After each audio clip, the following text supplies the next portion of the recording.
এই ফয়লার মাঠে 10,000 লোকের একটা সমাবেশ হবে, প্রিয় নেতার মুখ থেকে আমরা কিছু কথা শুনতে পারবো। এই জন্য আমরা সকলেই একবার আমাদের পরওয়ারদিগার মহাপরাক্রমশালী আল্লাহ পাকের দরবারে শুকরিয়া জ্ঞাপন করব। আলহামদুলিল্লাহ। প্রিয় উপস্থিতি, এ পর্যায়ে আমাদের প্রধান আকর্ষণ, যার বক্তব্য শোনার জন্য অধীর আগ্রহে আমরা দুপুর থেকে বসে আছি, সেই প্রিয় নেতা রামপাল মোংলা, গণমানুষের হৃদয়ের স্পন্দন, রামপাল মোংলা পামর সর্বশ্রেণীর জনসাধারণের প্রিয় মানুষ, জননেতা জনাব লায়ন ডক্টর ফরিদুল ইসলাম। এবার বক্তব্য রাখছেন আমাদের প্রধান আকর্ষণ ফরিদ ভাই। বিসমিল্লাহির রহমানির রহিম। আজকের অনুষ্ঠানের সম্মানিত সভাপতি, উপজেলা বিএনপির সভাপতি, সাধারণ সম্পাদক, সাংগঠনিক সম্পাদক সহ উপজেলা নেতৃবৃন্দ, ইউনিয়ন বিএনপি নেতৃবৃন্দ, ওয়ার্ড বিএনপি নেতৃবৃন্দ, মঞ্চবিষ্ট সকল নেতৃবৃন্দ এবং প্রিয় উজ্জ্বলপুর ইউনিয়নবাসী, আসসালামু আলাইকুম। ইতিমধ্যেই অনেক নেতা বক্তব্য রেখেছেন, আমি বক্তব্য রাখতে চাই না, আমি আমার কথাগুলো আপনাদের সামনে তুলে ধরতে চাই। আপনারা জানেন গতকাল বা গত পরশু এখানে সমাবেশে বলা হয়েছে আমি বিদেশ থেকে টাকা এনে চক্ষু শিবির করি। আমি একটা ছোট্ট উদাহরণ দিতে চাই। 3-4 মাস আগে আমি চাঁদপা ইউনিয়নের একটা ছোট্ট বাচ্চা রোকেয়া খাতুন, তার চোখের অপারেশন করেছিলাম, একটা জটিল অপারেশন। 37,000 টাকা খরচ হয়েছিল শুধু অপারেশনের লেন্সের জন্য, আর পরীক্ষা নিরীক্ষা সহ 3 বার ঢাকায় গেছে ফ্যামিলি সহ। আমার মনে হয় 55 থেকে 60,000 টাকা খরচ করা হয়েছে তার পিছনে। যারা এই সমালোচনা করে তারা ভোটের জন্য মিথ্যাচার করছে। একটা তথ্য না জেনে বলা এটা গর্হিত অপরাধ। আমি মনে করি এই দলটি প্রতিনিয়ত এই জনপদে মিথ্যাচার করছে। আমি শুধু একটা উদাহরণ দিলাম, গতবার আমি 1000 লোকের অপারেশন করেছি, এর ভিতর শতাধিক মানুষ নেত্রনালী অপারেশন করেছে। খুলনাতে একটা চোখের অপারেশনের জন্য আমাদের 7 থেকে 8,000 টাকা খরচ হয়েছে। নেত্রনালী আপনারা খোঁজ নিতে পারেন।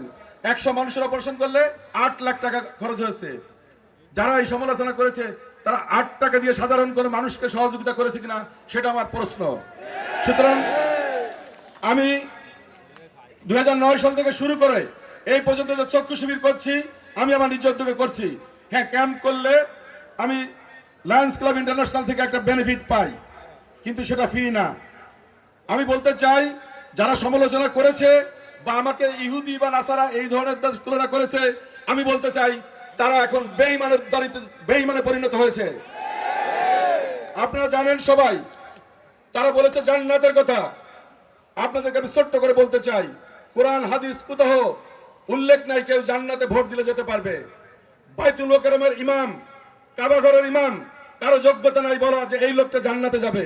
তাহলে উনরা কোন বলে এইটা বলে ওনাদেরকে জিজ্ঞেস করবেন। এগুলো হচ্ছে প্রতারণা, মিথ্যাবাদী এবং ভাওতাবাজি। এগুলো যারা বিশ্বাস করবে তারাও অপরাধ করবে, কারণ তারা মিথ্যাবাদী, মিথ্যাচার করছে। আমি পরিষ্কার করে বলতে চাই, আমাদের নবীজির কাছে 3 দিন কোনো ওহী আসে নাই, কারণ উনি ইনশাল্লাহ বলছিলেন না। যেখানে নবীজি আল্লাহর উপর ভরসা না রেখে কথা বলেছেন, 3 দিন উনার কাছে কোনো ওহী আসে নাই। যখন উনি ইনশাল্লাহ বলেছেন, তারপর ওনার জিবরাইল নিয়ে আসছেন ওনার কাছে ওহী। এইটা হলো ইসলাম। এখানে নবীজি যেখানে গ্যারান্টি দিতে পারছে না, সেখানে এই ধরনের মিথ্যাবাদী লম্পট আপনাকে জান্নাতে দিবে, এইটা বিশ্বাস করলে আপনিও আল্লাহ নাফরমানি করবেন, কিন্তু এটা মাথায় রাখতে হবে। সুতরাং বেহেশত আপনার নিজের অর্জন করে যেতে হবে, কেউ আপনাকে বেহেশত দিতে পারবে না। যাই হোক, এ বিষয়ে আমি আর বেশি কথা বলতে চাই না। আপনারা অধিকাংশ মানুষ বোঝেন, তবে কোমলমতি নারীদেরকে তারা এইগুলো নিয়ে বলাবলি করছে। বিশ্বে 200 কোটি মতো মুসলমান, বাংলাদেশে 15 কোটি বা 20 কোটি মানুষ আছে। বুঝলাম ভোট দিয়ে তারা জান্নাতে যাবে, তাহলে বাকি বিশ্বের মানুষের কি হবে? আফগানিস্তান, ফিলিস্তিন, পবিত্র ভূমি সৌদি আরব, উনারা কি জান্নাতে যাবেন না? এইসব ভণ্ডদের ব্যাপারে আপনারা সতর্ক থাকবেন এবং আপনাদের মা বোনদেরকে সতর্ক করবেন, সেই অনুরোধ রাখছি। আমি বলতে চাই, আমাদের জনপদে এখানে আসার আগে আমাকে অনেকেই বলেছে একটি বিষয় আপনি বলবেন, সেটা হচ্ছে নিরাপত্তা। দৃঢ়তার সাথে বলতে চাই, নিরাপত্তার প্রশ্নে আমি আপোষহীন। এখানকার হিন্দু, মুসলিম, বৌদ্ধ, খ্রিস্টান সবাই আমরা একসঙ্গে এই জনপদে শান্তিতে বসবাস করব। কেউ যদি বিশৃঙ্খলা করার চেষ্টা করে, আমরা কঠোর হস্তে দমন করব এবং যে কোনো মূল্যে আমরা তাকে নির্মূল করবো ইনশাল্লাহ।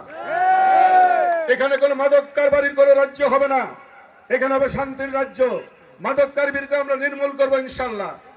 মাদক, সন্ত্রাস, চাঁদাবাজি, দখলবাজি শতভাগ নির্মূল করা হবে। কাউকে কোনো প্রশ্রয় দেওয়া হবে না, আপনারা নিশ্চিত করে থাকতে পারেন ইনশাল্লাহ। আমার পেটে কোনো ক্ষুধা নাই। আমি এখানে এসেছি আপনাদেরকে কিছু দেওয়ার জন্য বা এই জনপদের মানুষের পাশে দাঁড়ানোর জন্য। এখানকার মানুষ জাতীয় রাজনীতি নিয়ে ভাবে না। আমি অনেকগুলো উঠোন বৈঠক করেছি, আমি মা বোনদের সাথে অন্তত 10-15টা বৈঠক করেছি, আমি এখানে পল্লী ডাক্তারদের সাথে উঠোন বৈঠক করেছি, আমি শিক্ষকদের সাথে করেছি, ঋষি সম্প্রদায়ের সাথে করেছি, দলিত সম্প্রদায় করেছি। প্রত্যেকের একটাই চিন্তা, আমার সন্তানের চাকরিটা হবে তো, বা আমার এখানে নিরাপত্তা থাকবে তো, আমার পানির সমস্যার সমাধান করা যাবে তো, আমার স্বামীর চিকিৎসাটা পাবে তো। এইটাই হচ্ছে চাহিদা। সুতরাং আমাদেরকে এইগুলো নিয়ে চিন্তা করতে হবে, কিভাবে এই জনপদের মানুষের জন্য কর্মসংস্থান ব্যবস্থা করা যায়, সেটাই হচ্ছে আমাদের মুখ্য বিষয়। কিভাবে এখানে শিক্ষা ব্যবস্থাকে ঢেলে সাজানো যায়, যার মধ্য দিয়ে আমাদের সন্তানরা লেখাপড়া শেষ করে তারা চাকরিতে ঢুকতে পারে। আমরা এমন ভাবে শিক্ষা ব্যবস্থা ঢালাতে চাই, সাজাতে চাই, যেন তারা আগামীতে বিদেশি ভাষা প্রশিক্ষণ নিয়ে এখান থেকে তারা দক্ষ শ্রমিক হিসেবে বাইরে গিয়ে কাজ করতে পারে। আমাদের যারা নারী আছে, যারা নার্সিং পেশায় আছে, তাদেরকে প্রশিক্ষিত করে ভাষা জ্ঞান দিয়ে আমরা তাদের জাপানে পাঠাতে চাই। বাংলাদেশ সরকারের পক্ষ থেকে প্রতি বছর অসংখ্য মানুষ বাইরে যাচ্ছে, কিন্তু এই জনপদের মানুষ সেই সুযোগটা পাচ্ছে না, কারণ এখানকার জনপ্রতিনিধি ওইটা নিয়ে ভাবেনি। আমি এসেছি ওইটা নিয়ে ভাবতে, যাতে প্রত্যেকটা জনপদ থেকে অন্তত 1-2 জন করে প্রত্যেক বছর আমি বিদেশে পাঠাতে পারি। আমি সেই চেষ্টাটা করব। আমি চেষ্টা করব এই জনপদের শিক্ষা ব্যবস্থা ঢেলে সাজানোর জন্য, যাতে আমাদের সন্তানরা আলোকিত মানুষ হতে পারে, তারা যেন সঠিক শিক্ষা নিয়ে বেড়ে উঠতে পারে। এই জনপদের প্রত্যেকটা মাঠকে আমরা সক্রিয় করতে চাই, যেন সেখানে খেলাধুলার পরিবেশ বিরাজ করে। আমরা চাই এই জনপদে যে হাসপাতাল আছে, সেই হাসপাতালগুলোকে কার্যকরী স্বাস্থ্যসেবা নিশ্চিত করতে। আপনারা জানেন জঞ্জন হাসপাতাল আগে সিজার অপারেশন ছিল না, খুলনা, বাগেরহাটে বা অন্য জায়গায় গিয়ে করতে হতো। আমরা এখন 5 তারিখের পরে আমরা উদ্যোগ নিয়ে হাসপাতালের সাথে আলাপ করে আমরা সপ্তাহে এখন 2 দিন সিজার অপারেশনের ব্যবস্থা করেছি মাত্র 1000 টাকায়। আমি মনে করি যদি আমরা দায়িত্ব নিই, প্রত্যেকটা জিনিস আমরা মনিটর করি, তাহলে হাসপাতালের সেবাটা শতভাগ নিশ্চিত করা সম্ভব হবে।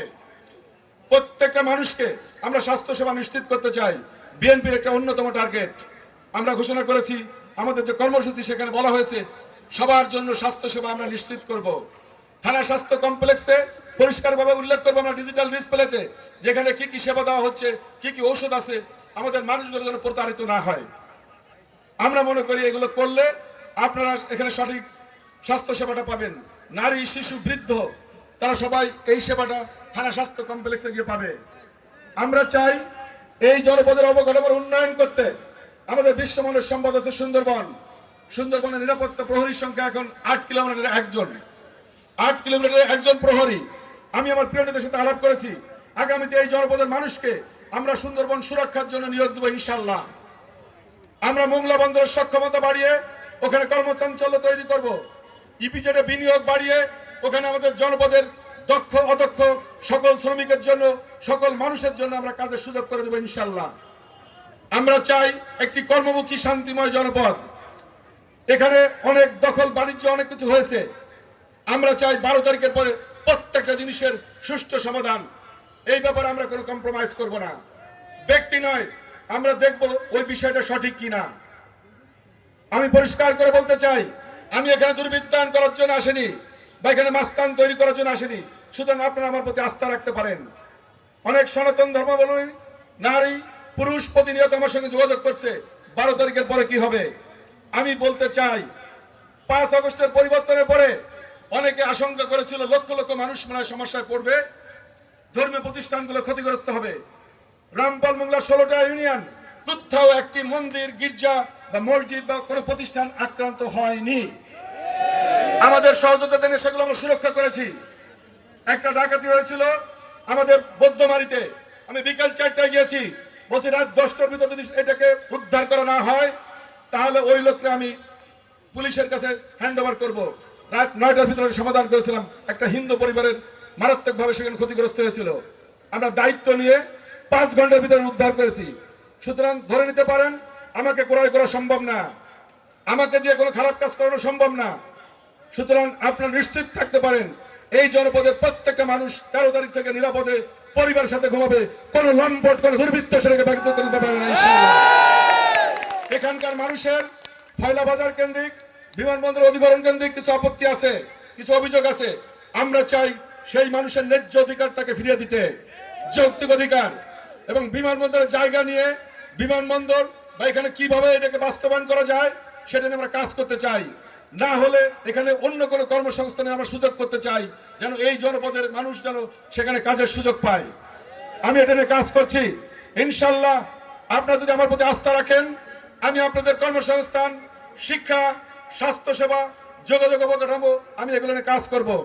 আমি চাই সুন্দরবন কেন্দ্রিক পর্যটন শিল্পকে বিকশিত করতে, যাতে আমাদের তরুণ তরুণীরা সেখানে গাইড হিসেবে কাজ করতে পারে, সাধারণ মানুষ যেন সেখানে নৌকা চালিয়ে বা অন্যান্য ফল বিক্রি করে সেখানে তাদের কর্মসংস্থান করতে পারে।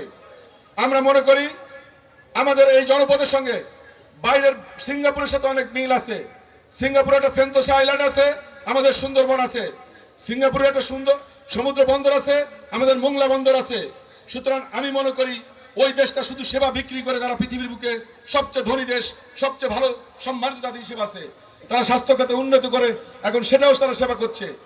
তারা পর্যটন শিল্প, তারা সমুদ্র বন্দর, বিমানবন্দর এবং এই যে আপনার স্বাস্থ্য সেবা, এই 4টা সেবা দিয়ে তারা পৃথিবীতে টিকে আছে। আমাদের অপরন্ত সম্পদ আছে, আমাদের গাছপালা আছে, আমাদের ফসলাদি আছে, অনেক কিছু আছে।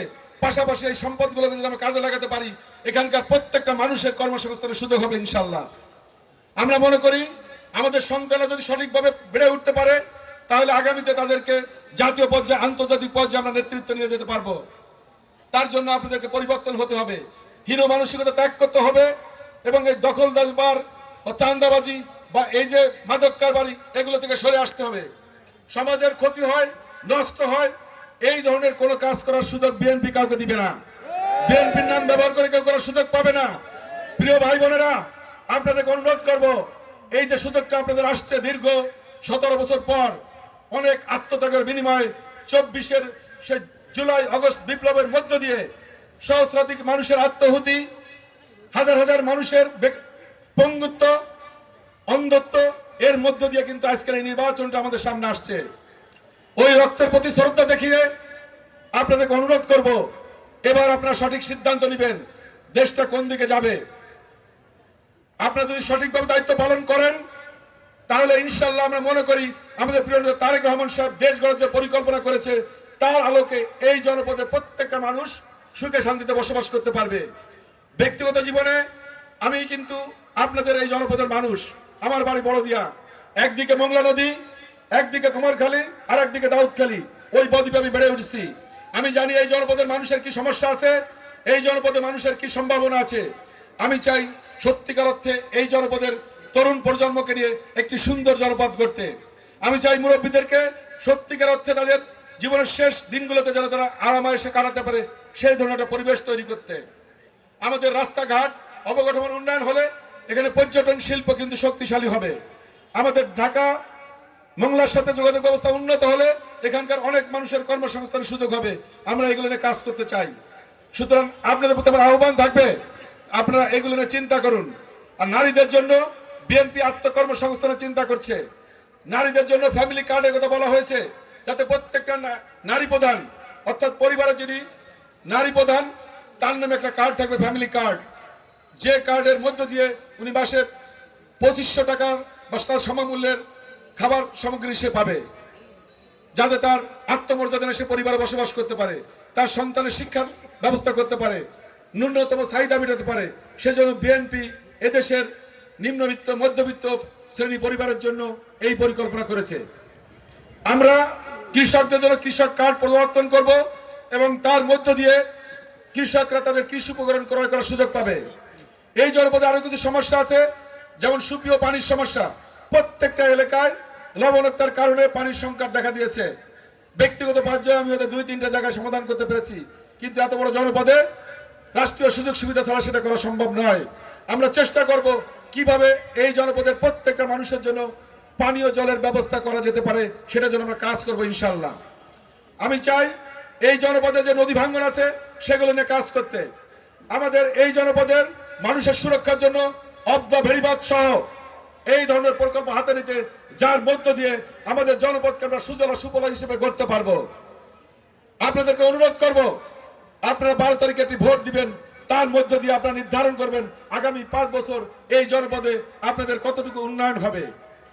সন্ধ্যা সমাগত, মা বললে বাড়িতে যাবেন, গৃহস্থলীর কাজ আছে, অনেকে বিভিন্ন ধরনের কাজকর্ম ফেলে রেখে আসছেন। আজকের যে সমাবেশে স্বতঃস্ফূর্ত উপস্থিতির জন্য আমি উজলকোট ইউনিয়ন বিএনপির নেতৃবৃন্দকে এবং সকল পর্যায়ের নেতাকর্মীকে আন্তরিক অভিনন্দন জানাচ্ছি। এত বড় একটা সমাবেশ আজকে আমাদের উপহার দেওয়ার জন্য আমরা করতালির মাধ্যমে তাদেরকে সবাইকে অভিনন্দন জানাচ্ছি। যারা নিরলস পরিশ্রম করেছেন তাদের বলবো, আপনারা 12 তারিখ পর্যন্ত আপনাদের এই পরিশ্রমটা চালিয়ে যান। 12 তারিখের পরে আপনারা বিশ্রাম নেবেন, আমরা আপনাদের মাঠে থেকে কাজ করব। আপনাদের নিরাপত্তা, কর্মসংস্থান, শিক্ষা, স্বাস্থ্য সেবা সহ সকল কিছু নিয়ে আমরা কাজ করবো ইনশাআল্লাহ। আপনাদের এই 5টা দিন পরিশ্রম আমাদেরকে সেই কাঙ্ক্ষিত ফলাফল দিবে। আর নেতাদের উদ্দেশ্যে আরেকটা কথা বলবো, আমাদের ভোট নিয়ে ষড়যন্ত্র হচ্ছে। গতকাল বিভাগীয় সাংগঠনিক সাহেব আমাকে ফোন করে জানিয়েছেন, এরা পরিকল্পনা করছে প্রত্যেকটা কেন্দ্রে মাত্র 200 ভোটের কারচুপি করবে তারা। সারা দেশে 200 ভোট কারচুপি হলে রামপাল মোংলায় 106টা কেন্দ্র, প্রায় 22,000 ভোটের কারচুপি হবে। যদি তারা 100 ভোট কারচুপি করতে পারে তাহলে এখানে 11,000 ভোটের কারচুপি হবে। 50টা ভোটের কারচুপি হলে এখানে 5,000 5,500 ভোটের কারচুপি হবে। সুতরাং আপনাদেরকে সতর্ক থাকতে হবে, কেউ যেন ভোট কারচুপি না করতে পারে। আমরা চাই না চুরি করে করে ভোট নিতে, আমরা এটাও চাই না চুরি করে কেউ এই নির্বাচনে বিজয় লাভ করুক। আমরা যে কোনো মূল্যে এই ধরনের চুরি বা কারচুপি করার চিন্তা করলে তাদেরকে প্রতিহত করব। ভোট কেন্দ্রের ভিতর ছাত্র দল, যুব দল, স্বেচ্ছাসেবক দল, মহিলা দল, কৃষক দল, শ্রমিক দল, তাঁতি দল, মৎস্যজীবী দল, উলামা দল সবাইকে বাইরে কঠোর প্রহরা রাখতে হবে। প্রিজাইডিং অফিসার, পোলিং অফিসার একটা দলীয় ব্যানারে এই রামপাল মোংলায় নিয়োগ করা হয়েছে অধিকাংশ, কিন্তু আপনারা যদি সতর্ক থাকেন, কারো যোগ্যতা নাই ওখানে একটা উল্টোপাল্টা করবে। ভোট কেন্দ্র ফলাফল ঘোষণা না হওয়া পর্যন্ত কোন প্রিজাইডিং অফিসার, পোলিং অফিসারকে কেন্দ্র ত্যাগ করতে দিবেন না। ফলাফল ঘোষণা করবে, সিগনেচার করবে, তারপরে বের হবেন। আপনারা যদি দায়িত্ব পালন করেন, কেউ আপনাদেরকে ঠেকাতে পারবে না। আমি বলবো প্রত্যেকটা কেন্দ্রে আপনাদের দুর্গ গড়ে তুলতে হবে। কোন অপতৎপরতা, অপশক্তি যেন আপনাদের ভোট অধিকারকে হরণ করতে না পারে সেদিকে লক্ষ্য রাখতে হবে। যত রাত হোক, যত সময় লাগুক, প্রত্যেকটা নেতা কর্মীকে ভোট কেন্দ্রে অবস্থান করে ফলাফল নিশ্চিত করে বাড়ি ফিরতে হবে। সুতরাং আমি সবাইকে অনুরোধ করব, আমরা অনেক পরিশ্রম করেছি, 17 বছর ত্যাগ স্বীকার করেছি, অনেক ত্যাগের বিনিময়ে আজকের অর্জন। এই অর্জনকে পূর্ণতা দিতে হলে, সফল করতে হলে আর 4-5টা দিন আপনাদের কষ্ট করতে হবে। আপনারা কি রাজি আছেন? সবাই রাজি আছেন? ইনশাআল্লাহ আপনাদের সবাইকে নিয়ে ভোট বিপ্লবের মধ্য দিয়ে আগামীতে প্রিয় নেতা তারেক রহমানকে এদেশের দেশ পরিচালনার দায়িত্ব পালনের মধ্য দিয়ে ওনাকে প্রধানমন্ত্রিত্ব করে ইনশাআল্লাহ আমরা ঘরে ফিরবো, সেই প্রত্যাশা রেখে আজকের সবাইকে ধন্যবাদ জানিয়ে আমার বক্তব্য শেষ করছি। খোদা হাফেজ। বাংলাদেশ জিন্দাবাদ, বাংলাদেশ জাতীয়তাবাদী জিন্দাবাদ। শহীদ প্রেসিডেন্ট জিয়াউর রহমান হোক, দেশনেত্রী বেগম খালেদা জিয়া অমর হোক, প্রিয় নেতা তারেক রহমান জিন্দাবাদ। সবাইকে ধন্যবাদ। আসসালামু আলাইকুম ওয়া রাহমাতুল্লাহ।